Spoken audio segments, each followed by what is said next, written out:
So I've seen this great, like they're calling it the Great Reset.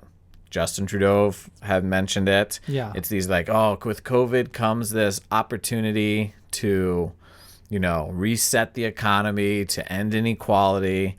And with kind of that narrative, what my big question here is going to be, how do libertarians respond to this, especially someone like you who doesn't believe in the government? Because I'm also seeing the vaccines coming out. Everyone's worried about mandatory vaccines. But with this Great Reset, the vaccine's not going to be mandatory by the government.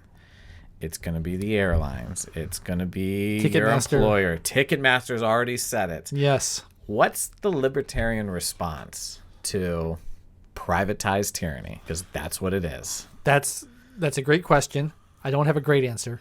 I would guess I would fall back on my default. The libertarian response is competition. But the problem with that is if the population, if the people demand tyranny, there's really nothing you can do. And that's what we're seeing. We're seeing this isn't a bunch of tyrannical overlords imposing this on us. This is people asking for it. This is people saying, we want to be safe. Please take care of us. Make these things illegal. Put people who don't wear masks in jail. That people want this. I mean, not everywhere in the country. There's people who don't, obviously, but to a large extent, people want these restrictions put down on them. And in a democracy, that's impossible to fight against that because the majority wants something that you don't want. And this is one of the problems I have with democracy is it's majority rule. They can impose things on you. And it's not just in government, it's in business as well. One would hope that you would get little clusters of people who were sufficiently differently minded, who didn't want this stuff to happen, that there would be a market there for people to say, we want to appeal to those people and get their business by not caving into these things. But if there's not that market, it's tough to say how that happens. Yeah, because when I look at these, like, to your point, these massive, like, Amazon and Walmart, or when they name a massive corporation that seems to be creating, it's not a real monopoly, but they have some, monopoly power. Sure. But I'm like, well, we need to increase competition. We need to bring in more people that are more small companies that can provide the same services. So I can elect not to associate with some of these groups and still be able to live my life. But I was like, I don't even know if the opportunity is there to increase competition right now. It's a very scary reality when you start looking at it. Well, and part of it is the cancel culture thing, where a lot of companies that I think would otherwise be resistant to these ideas are terrified of being called names. They're terrified of saying, oh, you don't care about sick people. You want everyone to die. You're endangering people because everyone will pile on and call them these names.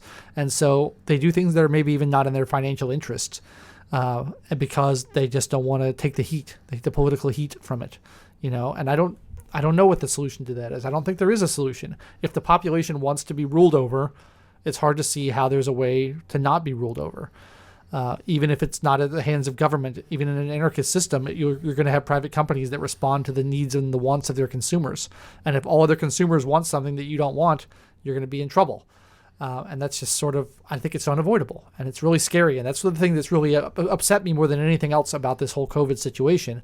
I could tolerate tyrants kind of telling us what to do and everyone being mad about it, because that's happened a million times in history, and I get that, and we can fight back against it, and that would be okay. I would get that.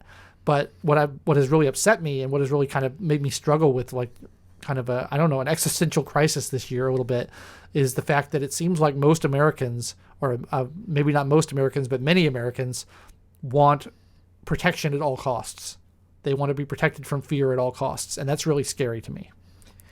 Yeah, I think it's a quote from the movie The Patriot when Mel Gibson stands up and he's opposing going to war and he's trying to warn everyone about the horrors of war and what it'll be, and everyone's gung-ho, patriotism. And he says, why would I want to trade one tyrant 3,000 miles away for 3,000 tyrants 1 mile away? And I feel like we've got 3,000 tyrants 1 mile away in the form of our neighbors.